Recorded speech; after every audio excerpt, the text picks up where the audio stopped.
Well, hello and welcome to another episode of More Perfect Marketing. My name is David Baer, and today we're going to have a slightly different conversation. You probably hear me talking on the podcast about the importance of marketing strategy. Well, we're going to dive deep into marketing strategy and also the idea of being intentional with your marketing. But there's a little surprise for you because we're going to go a little deeper into this than you might expect in a normal marketing conversation. That's because today's guest is Jeff Giagnocavo, who is joining me from, well, I don't actually know where you are. You're not in the back office of your mattress store today. You're somewhere else. Is it the home office? That's right. All right. Home office in Reading, Pennsylvania. And I was going to say that, Jeff, you are, I don't like the term serial entrepreneur because it conjures up the serial killer, but you are a guy who wears many hats and fulfills many roles, both in your own businesses and on behalf of clients. Would you mind giving us a quick rundown of some of the stuff that you're doing these days? Yeah. So my number one skill is like that visionary, filling that visionary role in whatever business I'm involved in or whoever I help. So I've got my retail business. That's how we met, how we've gotten to know each other. Gardner's Mattress and More in Lancaster, Pennsylvania. I have interest in some other companies where I come in as like their fractional visionary officer and really look at the business as a whole, really through the big lens of marketing, and help them grow and see a vision they might not be able to see for their business in the seat they occupy. That's my big ticket life brand, this shameless self-promotion. I'm wearing the shirt. So pays to catch the videos on YouTube that David puts up because there's always a different dynamic when you can see it and hear it. I've got my clothing brand that I've launched, Signer 57, out of a call for certain ideals that I believe in: freedom, liberty, pursuit of happiness. But it all comes down to you really settling into that superpower of being a visionary and scratching that itch of filling as much of my time with the things I love to do. Yeah, that's awesome. And you've left a bunch of things out that people can find out about you when we send them to your website at the end of this. But there's some other really cool stuff that you're involved in as well. So I'm excited to chat with you offline about some of those things. But today I wanted to dig into the topic that I am super passionate about, which is marketing strategy, and then some of the insights that you have shared both with me and with many of your clients in terms of what it really takes in an organization to build and then support that strategy. Yep. So, why don't we start by talking a little about the marketing stuff that I first approached you to learn a little bit more about, which is the work that you've done at Gardner's Mattress and More, because you guys have built amazing systems around marketing, and clearly that wasn't by accident. Well, actually it was. No, I'm just kidding. As much as at times it may look like I fly by the seat of my pants, and I kind of have a mantra of being willing to climb to the top of the high dive and jump and fill the pool on the way down. It isn't as reckless or careless as that, but that is the almost underpinning emotion of trying things that I have. And we've tried a lot of stuff over the years, things that we thought were going to be great that didn't work out, things that we put in place. And then, in the context of jumping off the high dive, didn't do my homework on, well, banking and Google AdWords don't like CBD products. So we did a whole private label CBD program around sleep, spent a lot of money private labeling product, developed a buyer's guide, and then 24 hours into launching that, merchant account shut down, AdWords paused because I didn't do the homework of asking the question, does big tech and big banking, how do they view those products? Yeah. And the answer was right out there. I just, it wasn't in my periphery. So we've tried a lot of stuff. I think right now, if it's okay, if I may share a website, one of the biggest efforts that we've ever undertaken is to focus on what we call less snore, more cuddle sleep systems. And that's actually a name that I trademarked. So these are the types of sleep systems where couples who have individual sleep issues but aren't ready to be Edith and Archie Bunker and sleep in separate beds Hmm. can come together, keep the cuddle zone, have their own adjustment, have their own individualized comfort and support within the bed, and feel like they're together. So if you go to lesssnoremorecuddle.com, that is the culmination of a last year's worth of work to bring, well, really 2 years worth of work, but we shot a major studio quality infomercial to fill out television infomercial slots, to fill out any and all amount of digital media content we would want related to video.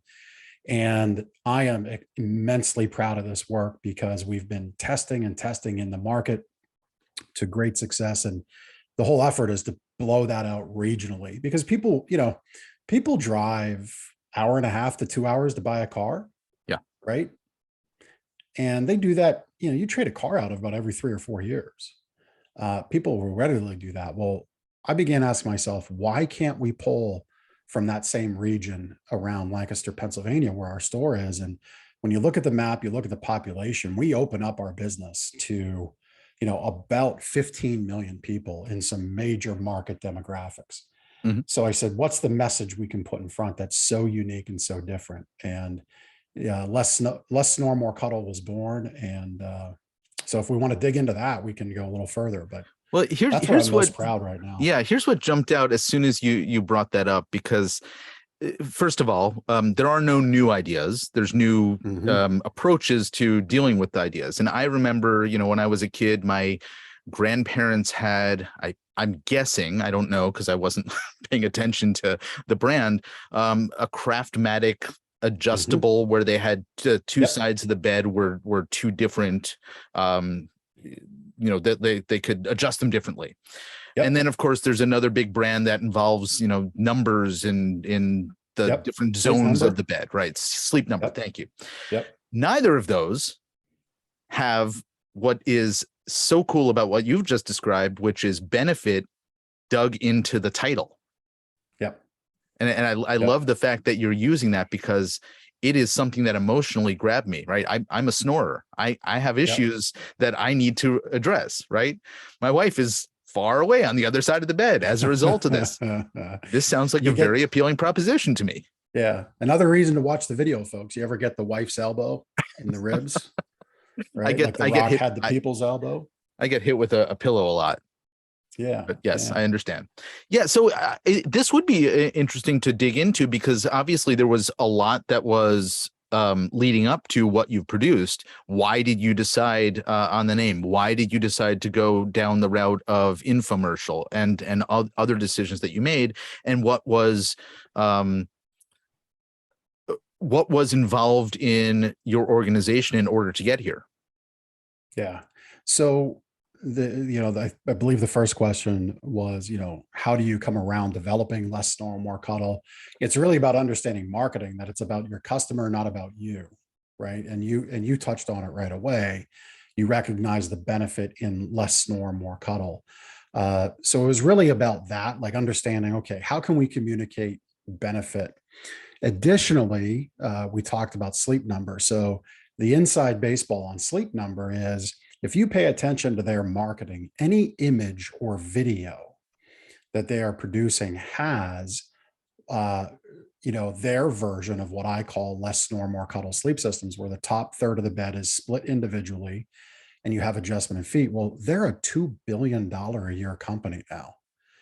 And, if you just amortize out about 20% of their revenues to ad spend across all media, that's, $400 million Mhm. of imagery around what I'm selling with less snore, more cuddle. So it was like, okay, that's a massive effort that I can ride on, but I need to present it differently. They're always about technology. And what I've come to learn from customers is they just want to sleep. The beds with all the bells and the whistles and the technology, really, it's cool. It's ancillary. It's a lot of sizzle. But when it comes to sleep, I've found people that are ready to invest in sleep really want the steak. That's what they want. Mhm. So communicating that, like, what was the between the eyes benefit? And we expand less snore to less back pain, less neck pain, less acid reflux, less restless legs, less whatever pain point you may have, more cuddle. But snoring is so appropriate for most anybody. Because even if you're a healthy individual, healthy weight, you have the biggest, widest air passage possible, the biggest sinus patches as possible, you still have those moments throughout the year where you get stuffed up from sinus infection, cold, and your spouse, your sleeping partner knows it, and they will remind you of it. Right. And so that one was the one that rung out most resoundingly for us. Well, so let me just dig into that a little deep, because you said that was the one. So does that mean that you had other ideas that you tested and didn't make it? Yeah. Yeah. Yeah. We tried the back pain and the neck pain because those are your second and third most popular ailments that people have. But it just doesn't have that emotional connection, that visceral connection, because back and neck pain are felt by the primary person, not the other person in bed. And, less snore affected the one partner in bed, but it also affects the person sleeping with them. As you said, you get the pillow from your wife from time to time. Mm-hmm. So when we get both parties bought in, right, when both parties are connected to that part of the message, and it's more cuddle, which both parties do together, it really kind of connected the dots for us and resonated. And when we threw it out there through some AdWords tests, some Facebook copy tests, less snore, more cuddle was the definite winner. And so just to understand, so you were running ads with the different phrases to sites that then carried on those those other phrases, and you saw what was getting the clicks and what was getting the conversions. Yep, exactly. Great. Exactly. Great. Yep. So organizationally, I mean, you already have built up the organization in the local mattress store that is supporting this new approach. But if you were to be sort of coming in from the outside, as you did, right? You bought into an existing business when you joined the Gardeners team. It wasn't you weren't the founding owner. I wasn't. No. Yep. So you came into a situation, as you do with the consulting clients that you work with, where you sort of assessed, okay, here's what's going on now, and there's a plan that we want to get to another place. Can you sort of walk us through how you assess the situation, and perhaps through the lens of marketing? Yeah.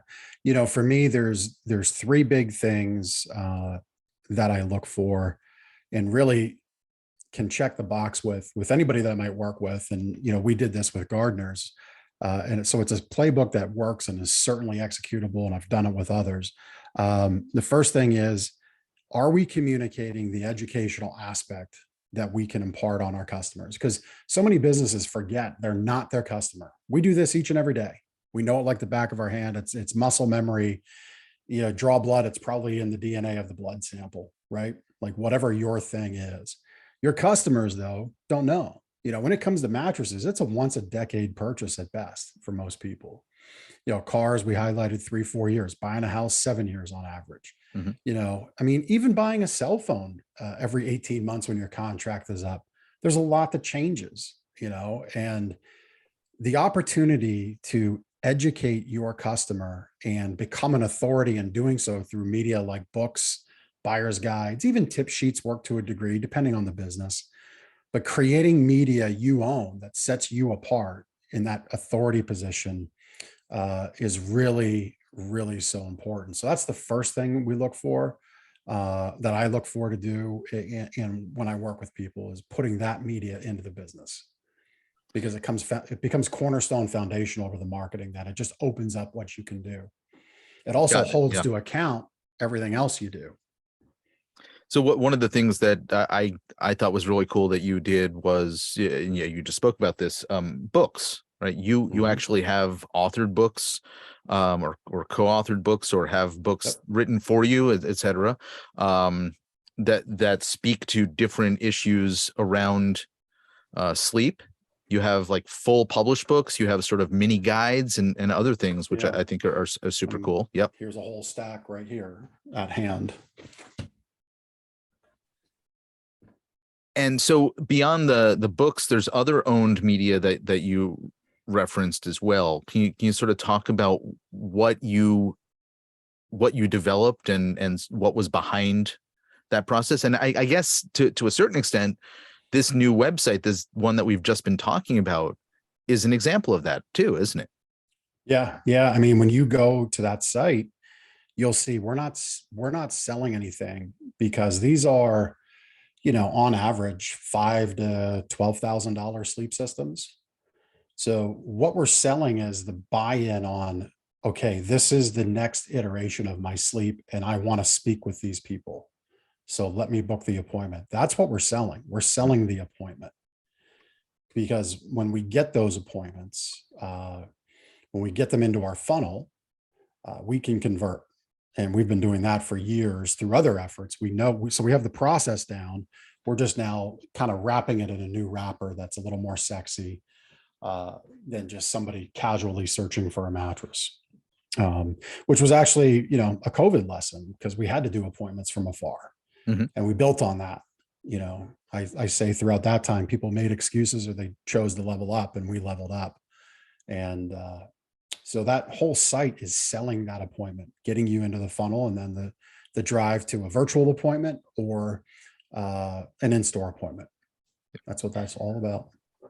So one of the things that I think, especially a business that isn't yet thinking this way needs to consider is their organizational structure and how they need to start thinking differently beyond just the activities that they're engaging in with marketing. Can you talk a little bit about what you see there and where you focus on helping clients work through that sort of thing? Yeah, I mean, organizational structure, I call that E equals MC squared, right? One of the most complex equations boiled down to a statement almost everybody on earth can spit out to say, oh, it's as simple as that. Simple as E equals MC squared, right? But really behind that is a complex series of things that happen. So, another visual I might paint for people who don't catch the video but are listening on audio would be, if you're a Hell's Kitchen Gordon Ramsay fan and you follow the memes, there's one meme out there where he says it's also, I think it says it's also boring, or it's all so much rubbish, and he's referring to the food. And then the next picture is, it's so amazing, but there's a different adjective in front of amazing that I'm not going to say on your show, but it begins with an F. And it's that mental image when I look at a structure of, let's take what is boring and let's put an experience behind it.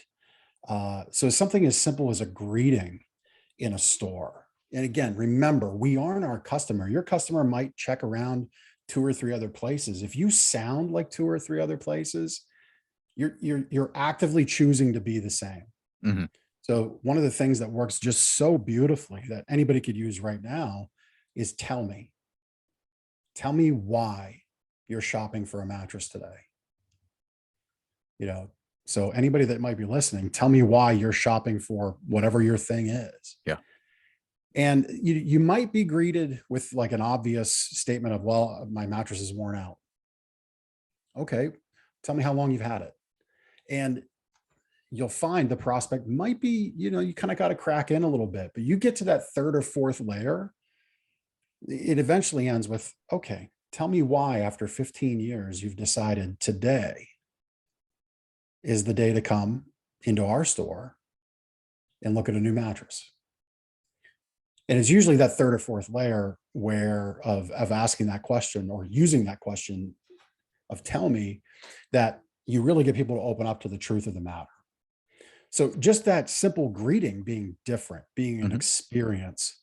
Again, if you look at the Gordon Ramsay meme in your head, it's also boring to it's also amazing. If you look at every single touch point through that lens, you begin to build on that operational structure, and then out of that comes an amazing experience, which are the 2 other things: the making complex systems simple something as simple as tell me, Mhm. which changes the shift of how your sales team works with people, and then creates an experience. Those are the other two things, along with books, that I focus on. But organizationally, bringing people into the system through a proper greeting, through a proper assessment of need, through a proper demonstration where it's actually a demonstration. Because presentation without demonstration is just conversation, Mhm. right? That's an old saying that's been out there for a long, long time. And anything that's devoid of demonstration, in my opinion, you're immediately in the vein of commodity. I, I should hasten to add that what you're talking about presupposes that a business has systems in place, that there is consistency in the way they're operating, and Right. if Oh, but right businesses if they, don't have those. maybe you've been hanging around with sophisticated businesses a little too long, right?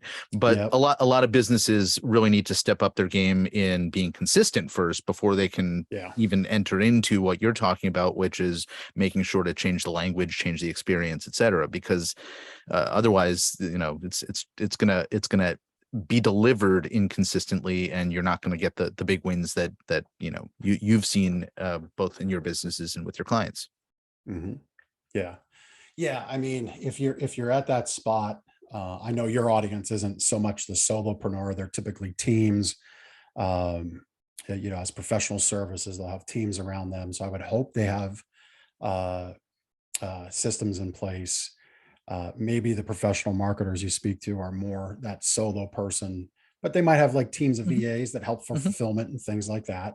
But there's opportunity for systems everywhere, and like one thing you could look to again as an example, in my business, in the retail business, service is a big part of what we do as an independent shop on Main Street, right? Because Yeah. why drive across town, risk life and limb in my car, go to a store where I think this evil salesperson is going to rip me off for commission, right? Like these are the things my prospects have in their mind versus click from Amazon and it's out their door. Mhm. Okay. So we've systematized service. If you were to go to my site, gardenersmattressandmore.com/service, you as a customer can request service right there. My team, what we actually do is we never tell our customer to go do their own service. We just take the phone call we're going to have anyway, we catalog it through that page, and it kicks off all the automation to follow up, where my sales manager rides it like Seabiscuit till it's done and Hmm. nothing falls through the cracks. Yeah. So again, that's systematized. You have other systems which I think are really kind of cool, and you alluded to this a moment ago around experience, right? The Mhm. experience of the shopping, the experience of the way the sale gets made, the environment that you have built, things like Yep. that. And I think these lessons that you've been able to prove out in your retail business are great examples of ways that other businesses can put those into place as well.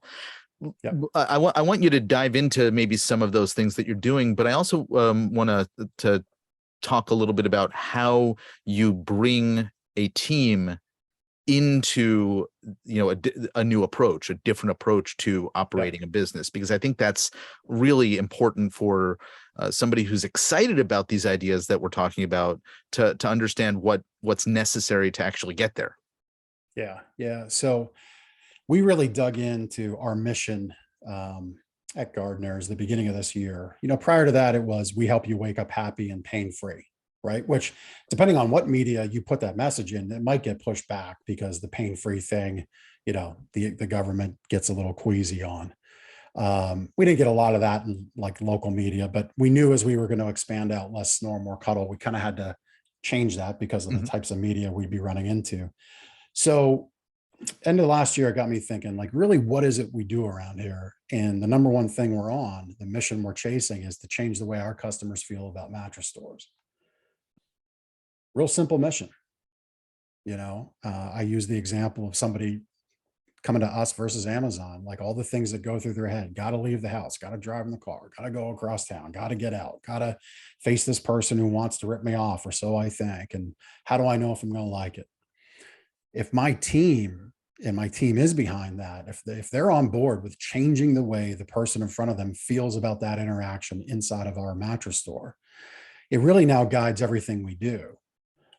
So when you talk about the process in making an experience, I just had this interaction with one of my sales guys, Phil, who's an up and coming and going to probably take the crown from my lead guy this month for most written this year. He apologizes to me. Hey, Jeff, really appreciate you calling out my great day yesterday, because I was there with him in a rare day, doing some in the business stuff. We're building on a fantastic Tempur-Pedic display, and I was helping our rep do that.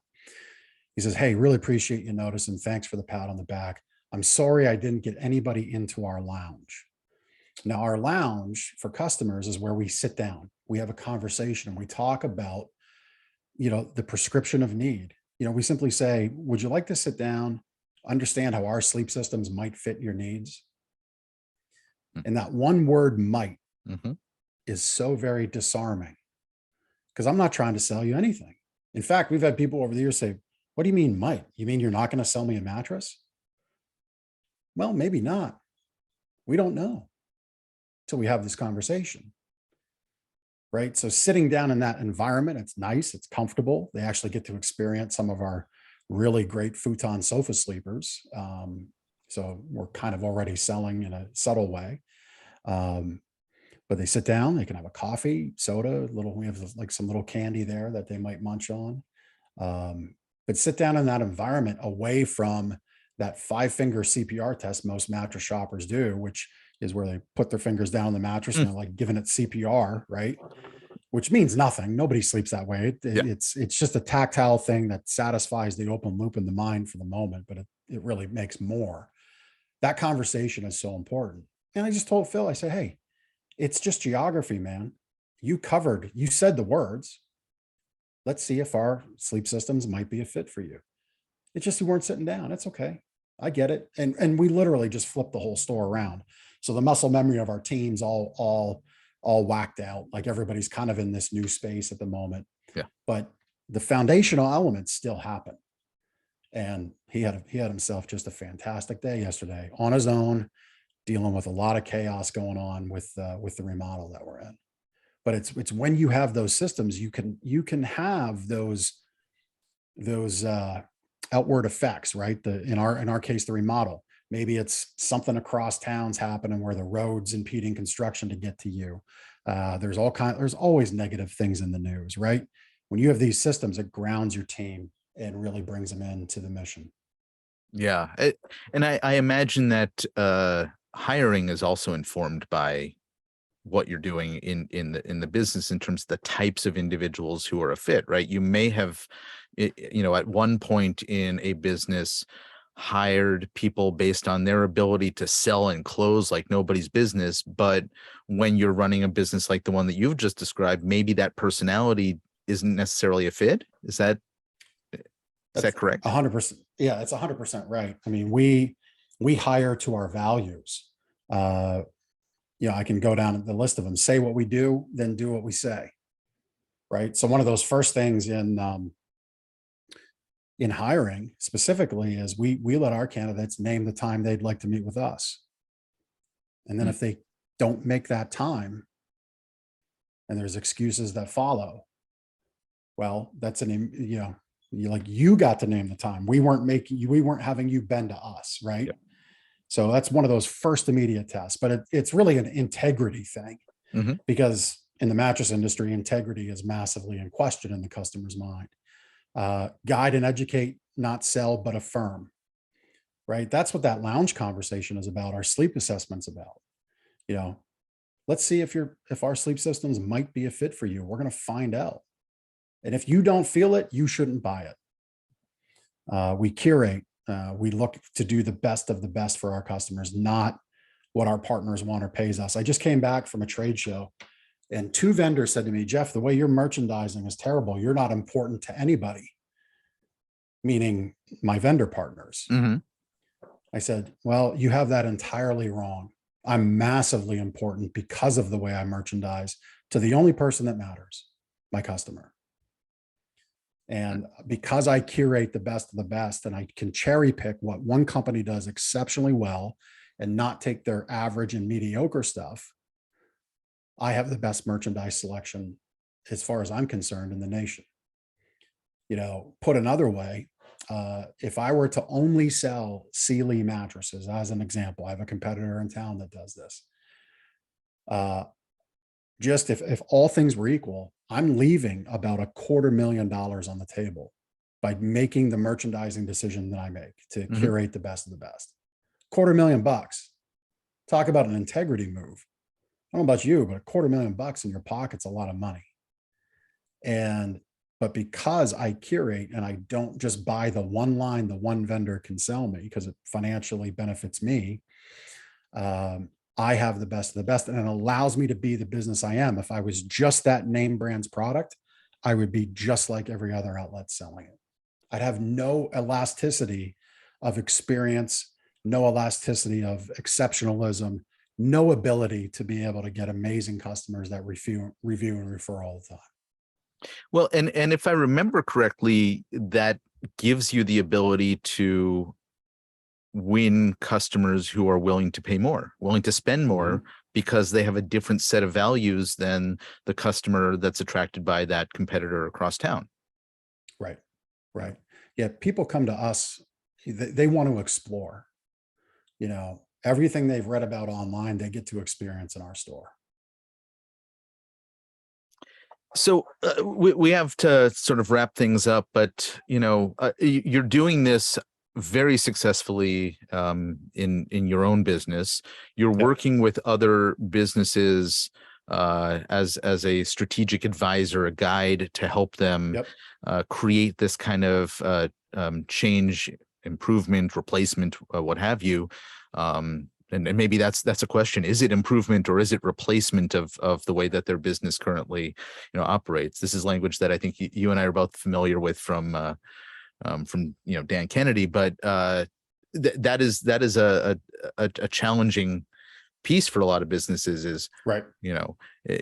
Can I add this thing on, or am I wholesale building a brand new business to replace what I currently have? That's maybe a conversation for another time, but I'm curious to hear your quick thoughts on that. Yeah, I mean, I think at times it's definitely both. I really look at stripping it down to what works best. What are the things that can lead to the very best experience possible? So some things we have to replace entirely, and other things we can improve upon. But so many times it's this, the folks that I have the best ability to impact, where I can bring the most value, are those like integrator run. They grew up in the family business, swinging the hammer, doing the work. They have an acumen to lead, and they're good with their team, but the business is right in front of them. They're just not seeing beyond it. So it's those kinds of things. Well, why have we always done it that way? And maybe the customer's needs, maybe they're over that. Maybe they don't need this process anymore. They need an enhanced experience.